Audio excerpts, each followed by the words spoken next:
Hello guys, स्वागत है आप सभी का हमारे चैनल मीडिया मैजिक बॉक्स पर। दोस्तों, ये रिश्ता क्या कहलाता है एपिसोड की शुरुआत अरमान और अभीरा की आंखों में आंसू लेकर होती है। दोनों एक दूसरे को याद करते हुए दुखी होते हैं। कावेरी ने अरमान को परेशान हालत में देखा। पोद्दार परिवार शादी की तैयारी कर रहा है और अरमान से रस्में पूरी करवा रहा है।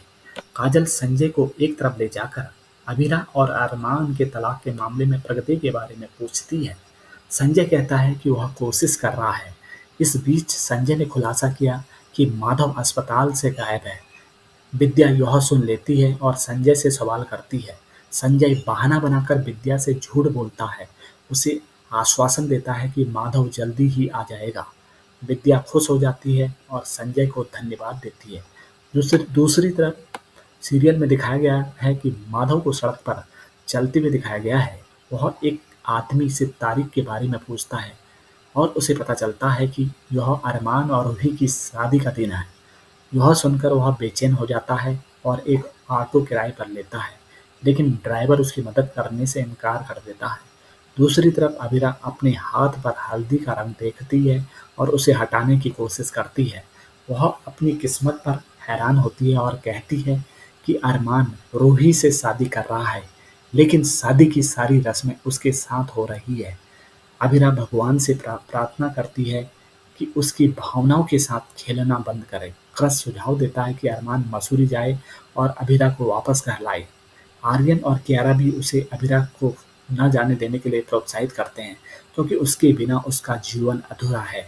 वे अरमान को उसके प्यार के लिए लड़ने के लिए मनाने की कोशिश करते हैं, लेकिन वह उनकी बात नहीं मानता। चारू अरमान को डांस में शामिल होने के लिए कहती है। हर कोई नाचता है जबकि अरमान अभीरा के बारे में सपने देखता है। अभीरा आखिरकार अरमान को अलविदा कहने का मन बना लेती है। वह बारात देखती है।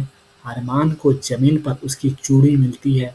दोनों एक दूसरे की उपस्थिति महसूस करते हैं। अरमान इसे नियति का संकेत मानता है। वह कछुए के खिलौने को अभीरा को दिखाने की कोशिश करता है, लेकिन कावेरी उसे रोक देती है और अरमान को अपने जीवन में आगे बढ़ने के लिए कहती है। इस बीच मनीष सुशांत से मिलता है और रूही या परिवार के अन्य सदस्यों को उनके रहस्य का पता चलने के बारे में अपनी चिंता व्यक्त करता है। स्वर्णा उनकी बातचीत सुन लेती है और इसके बारे में पूछती है। मनीष कहता है कि उन्होंने शेयरों में निवेश किया है और स्वर्णा का ध्यान बारात की ओर मोड़कर उसके सवालों से बचता है। रूही खिड़की की ओर भागती है और अरमान को देखकर खुश हो जाती है।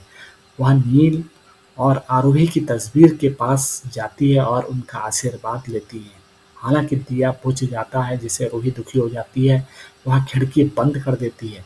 मनीष और स्वर्णा अरमान का स्वागत करते हैं। स्वर्णा और सुरेखा रूही को लेने आती हैं। वह दिया के बारे में अपनी चिंता साझा करती है। स्वर्णा उसे सांत्वना देती है और रूही के लिए प्रार्थना करती है।